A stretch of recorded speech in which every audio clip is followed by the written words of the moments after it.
and that becomes a crisis of status and self-worth. And then there's a sense that everyone's giving me the shaft. My employer gave me the shaft. I was in a job training program. They gave me the shaft. It's just no trust, no trust. Everything I depended on has let me down. And one of the things that some of it, to a larger degree than I anticipated, a lot of it is the reality TV consumer culture that's undermined the ethos. The ethos of working class dignity was an ethos that was almost anti-capitalist because you didn't have to be the richest and have the most. It was about a code of responsibility. But somehow the celebritification of, Honey Boo Boo and all the reality TV shows has given the impression that if you can have dignity, you're going to have the big celebrity score really fast. And so the idea of living a life of just gradually working your way through and being a respectable member of society, that ethos has gone away. And so we've got this crisis of status, which is mixed in with economics, which is mixed in with family breakdown, and really just a loss of social solidarity. And just so many people falling through the cracks. And so if you're feeling all of that and all of that's happening to you, you're looking for what? Well, first of all, you're looking for a sense of tribal identity. If anybody wants a good book on this subject, there's a new book called Hillbilly Elegy by a guy named J.D. Vance. Hillbilly Elegy. Yeah, he's a guy. His family's from Kentucky, Scots-Irish, moved to Ohio, and he describes the intense tribalism. There are families there, and he describes it beautifully. Within the family, it might be totally screwed up, but if anybody outside attacks the family, death to them, violence. And so that intense sense of tribal, we take care of our own. And I mentioned a column a couple weeks ago that Bruce Springsteen has this song called "We Take Care of Our Own." And in the verses, it sounds patriotic and prideful, we take care of our own. But in the other part of the song, it sounds almost racist, like we take care of our own, but we don't take care of people who are not like our own. And so a lot of what's happening is a lot of people with this atmosphere of distrust, this atmosphere of crisis of solidarity, they're just pulling in. And they want to be with their own. And the suspicion is of the outsiders who are not playing by the rules. And the other thing we're saying within these communities is that Donald Trump's voters are making more than $70,000 a year. They are not in the primaries. They are not poor. They are they're upper end. They're the richer people in poor places. And so a lot of them are saying, hey, I became an accountant. I played by the rules. I paid my mortgage. All these people didn't do that, and we're giving them benefits. And so I'm going to take it out. I'm going to find somebody who's going to fix that problem. That the responsible people are not getting rewarded. We're getting the shaft, and everyone else is getting the benefit. At least that's their perception. And so why Donald Trump? Well, he appeals to masculinity. He appeals to the sense of closeness, the sense of the global economy is hostile. And the PC thing is real, that he speaks in a different way. I had a woman, I ran into a woman in western Pennsylvania, and she was going to a memorial service for her mom who died elderly, and she was relieved she wasn't going to have to speak. And she said to me, I'm relieved we're not word people. And so that resonated, like, in this modern society, information age economy, it really pays to be a word person. And if you feel you're not one of those people, then society is sort of rigged against you, super tough. If you're the sort of person who finds dignity in working with your hands. And so the status system is just rigged against you. The meritocracy is rigged against you. And here comes Donald Trump, who speaks in these short burst sentences, extremely strong, extremely masculine, and has contempt for, people like me, who are word people. And so suddenly and the other thing, the final thing to say, he said, is they're not naive about who this guy is. They see that he shoots his mouth off. They see that he lies. But they say, all things considered, I'm still going to be for that guy because at least he's changed. At least he understands nation. And a lot of those people don't understand how much pride I get in my own life from being attached to the United States. Has he also, and this is too simplistic, he comes to them and says, I'm a winner. I'm a winner. When I see him, I see fear, like that Republican convention speech. But a lot of people see optimism, make America great again, success, I'm a winner. And so the other thing and this I find with Republican operatives, I see all the candidates I've covered in my life having crossed the basic threshold, basically the moral character, psychology threshold to do the job of presidents. There's Michael Dukakis, Walter Mondale, Mitt Romney, they all cross the threshold. I see Trump as this unique figure who's morally outrageous. and outside the threshold. But most of the people who support him or even can contemplate support him, they don't see that. They see Clinton has pluses and minuses, Trump has pluses and minuses. They're both in sort of the same ballpark. They're all politicians. Yeah, and so what I see as this unique figure who's uniquely unqualified to be president, that's not the person they see. And frankly, even some Republican members of Congress think that way. But it was so funny in the Republican convention. You'd be in the hallway and you'd run into a senator or something, and they'd shuffle over with their embarrassed look and their bodies doing contortions because they're doing the Trump support thing. And they would always have a defensive, preemptive comment. I think it'll work out okay. Because they want, it's the subtext is, please like me. Even though I'm doing this, please like me. And so they've got all these defense mechanisms. But, I think over the last few weeks, Donald Trump has hollowed out the ground from which they walk. To the Paul Ryans who say, I have disgust for these things Trump does, but I still like Trump the person. I think that position is being destroyed slowly by Trump himself. You can't. His actions are so outrageous. At some point, you have to say, no, wait, this is the guy. Are you saying that this is a moral choice for voters? I think so. I in a recent column, I used some psychological language about Trump. Earlier, like everyone on Earth, I've talked about the traits of narcissism, but also looking at the speech patterns, which sort of fascinating me. And there's a psychological concept called a flight of ideas. And a person who suffers from this is sort of related to a manic state. They hear a word and then they have an association, and then another association, another association. As one psychiatrist said, compare Donald Trump's speech patterns to a Robin Williams comic monologue, except put in insults where there would be jokes. And she was like, bing, bing, bing, bing. And I felt a little queasy doing sort of public psychoanalysis of this guy. But that's in part because our language has become so demoralized, it's hard for me to do moral analysis of the guy.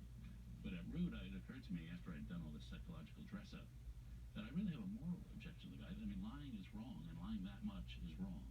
Not having basic empathy for Mrs. Khan or for Baby at a rally or for anybody is wrong.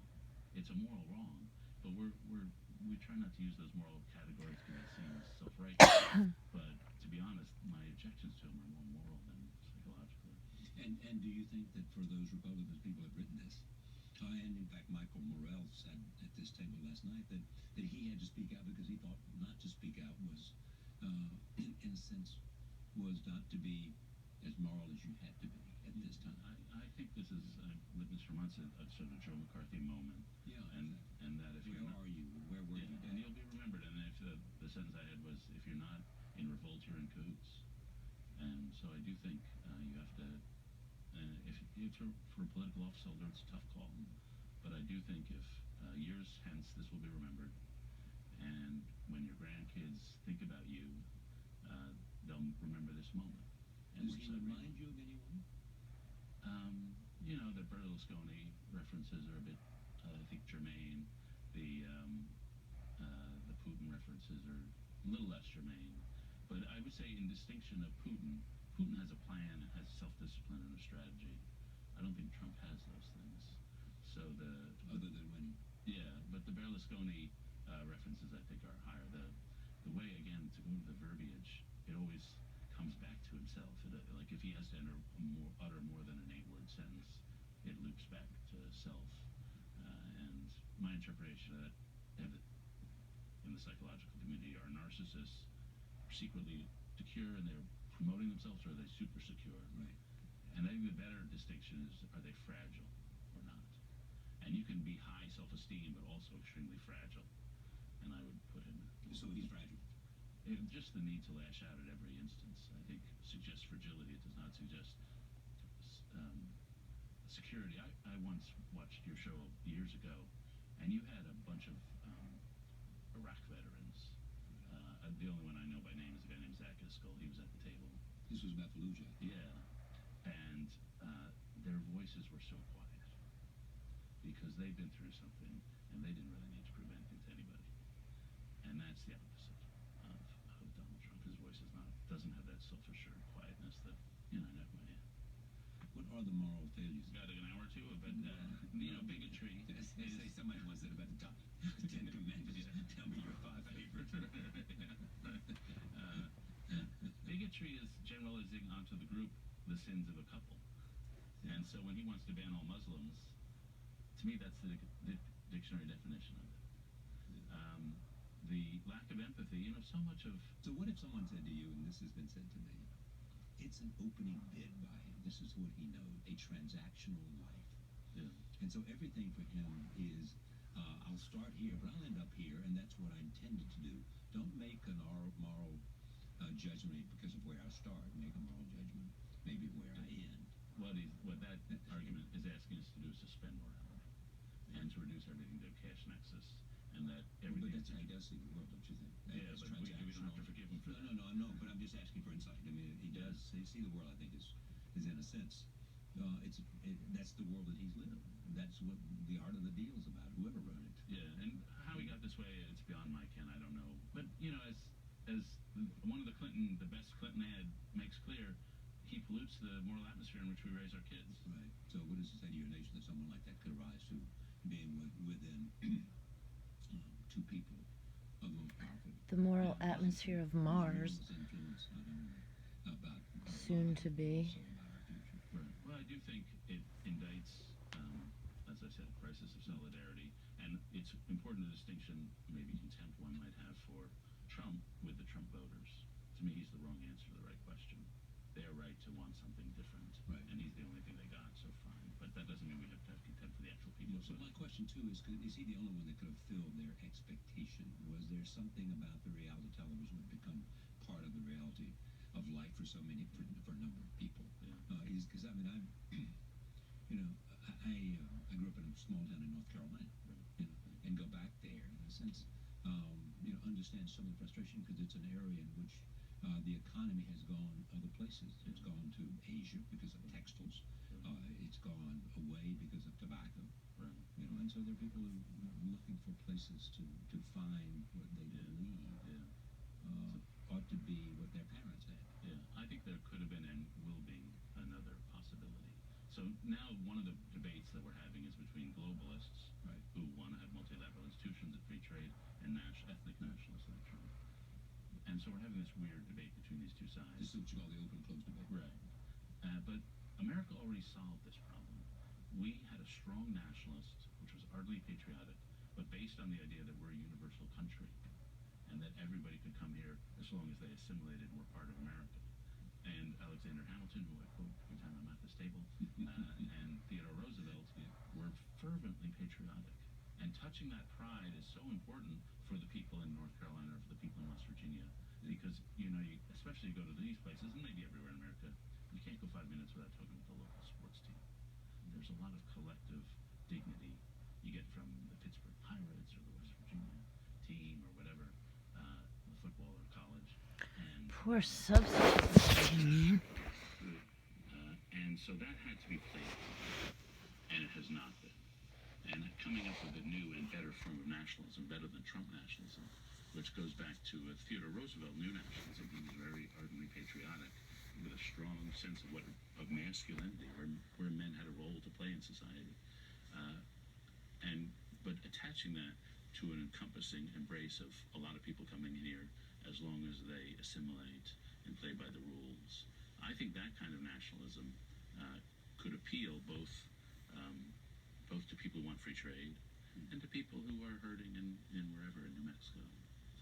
Or North Carolina. Where is that candidate?